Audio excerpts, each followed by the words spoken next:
যে বড় হবে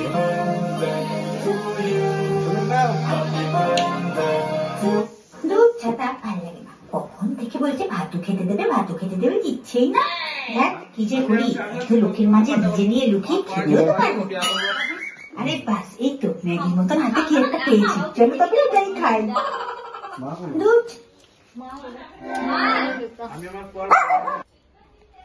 আমার পর বউ পুরো আমি আর মাটি